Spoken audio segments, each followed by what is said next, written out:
Assalamualaikum warahmatullahi wabarakatuh. Masih bersama saya Muhammad Fira SPD MSI dalam pelatihan dasar CPNS Kementerian Pendidikan, Kebudayaan, Riset, dan Teknologi Republik Indonesia, gelombang kelima angkatan ke-13, kelompok 1, yang terselenggara atas kerjasama antara Universitas Sulawesi Barat dengan BPSDM Provinsi Sulawesi Barat. Pada kali ini saya akan mengerjakan tugas mengenai podcast sistem merit pada instansi di Indonesia secara umum dan secara khusus pada instansi di daerah saya. Baik teman-teman, kita simak dulu penjelasan berikut ini. Baik teman-teman, ya menjadi rahasia bersama ya sudah bahwa perekrutan ASN zaman dahulu itu sangat subjektif. Jadi bergantung pada adanya hubungan-hubungan tertentu antara pemangku kepentingan dengan calon-calon pegawai negeri atau calon-calon ASN pada zaman dahulu.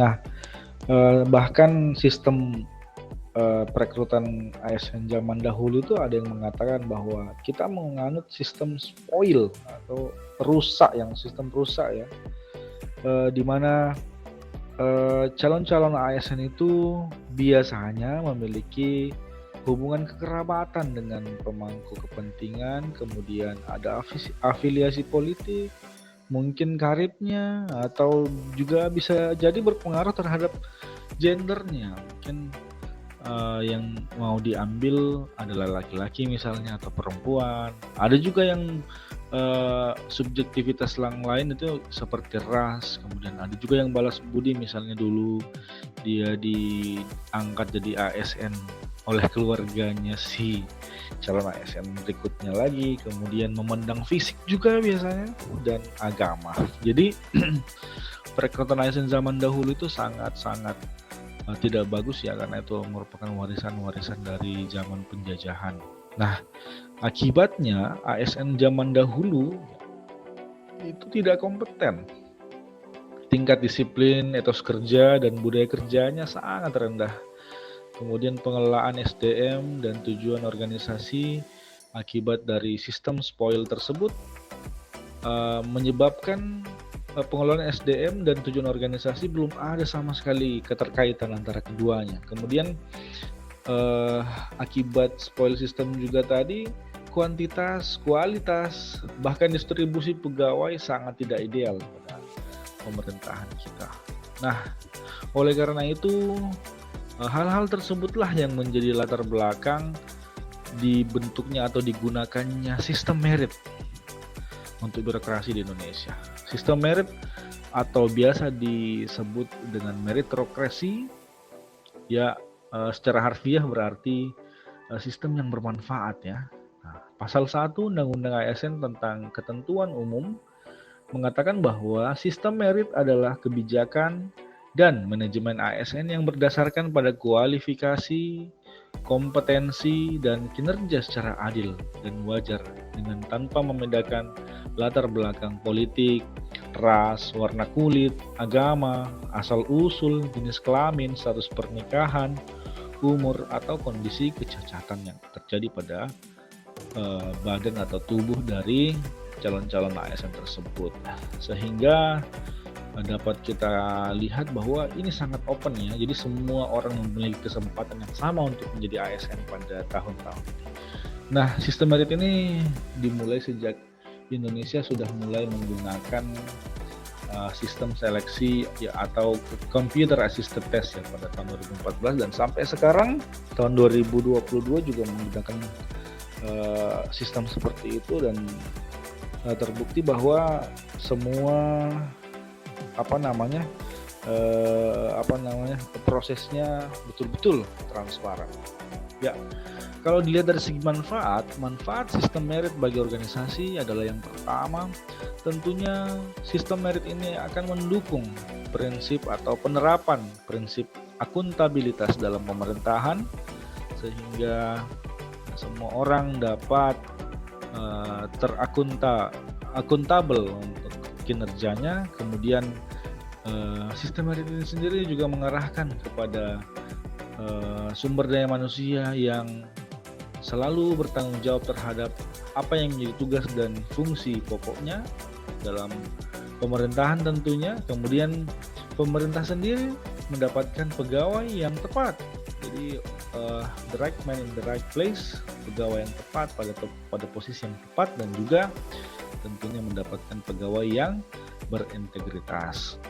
Kemudian yang kedua, manfaat sistem merit dari sisi pegawai, yaitu yang pertama tentunya adalah menjamin keadilan dan keterbukaan karir. Jadi semua yang menjadi sebab atau musabab karir kita menanjakkah atau menurunkah, itu semuanya bisa terlihat ya dari kinerja kita masing-masing.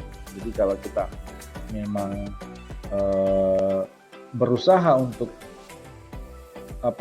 menaikkan karir, dan kita juga mendapatkan berusaha keras dan mendapatkan apresiasi yang baik dari atasan, maka insya Allah secara terbuka pangkat kita atau golongan kita juga akan ikut naik.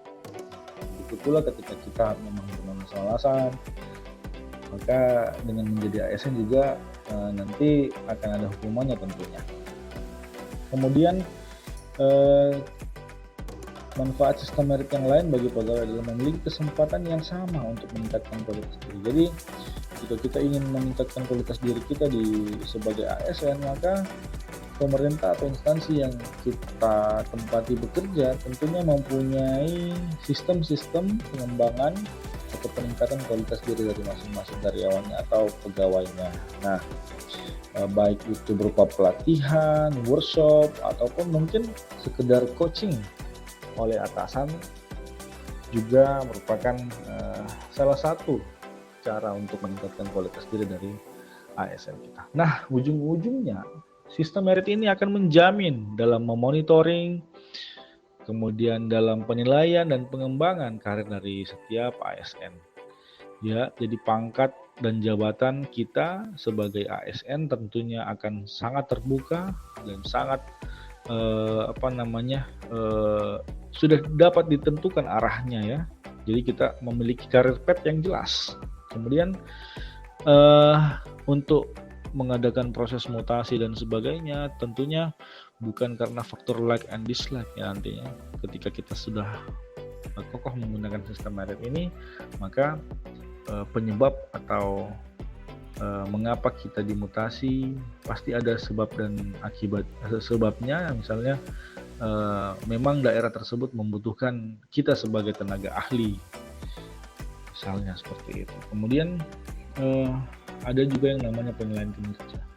Biasanya untuk pegawai negeri sipil itu dinilai kinerjanya setiap tahun ya, terutama kepada para pegawai negeri sipil yang berstatus sebagai atau aparatur sipil negara yang berstatus sebagai P3K ya, perjanjian kerja, pegawai pemerintah dengan perjanjian kerja, mereka pasti akan dievaluasi tiap tahunnya ya.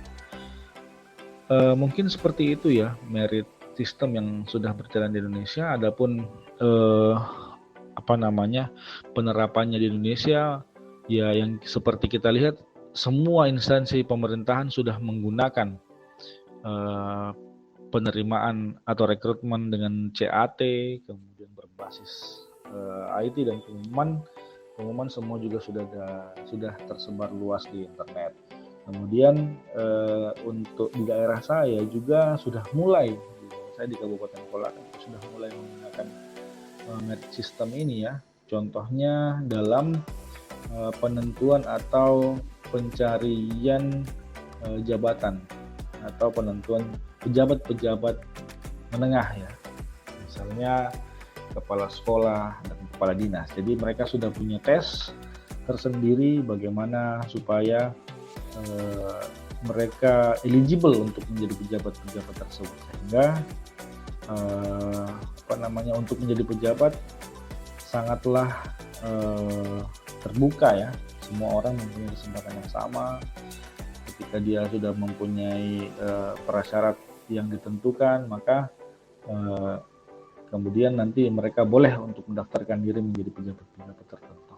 Seperti itu mungkin penjelasan dari saya mengenai sistem merit ini. Semoga ada manfaatnya. Wabillahi taufiq wal hidayah. Wassalamualaikum warahmatullahi wabarakatuh.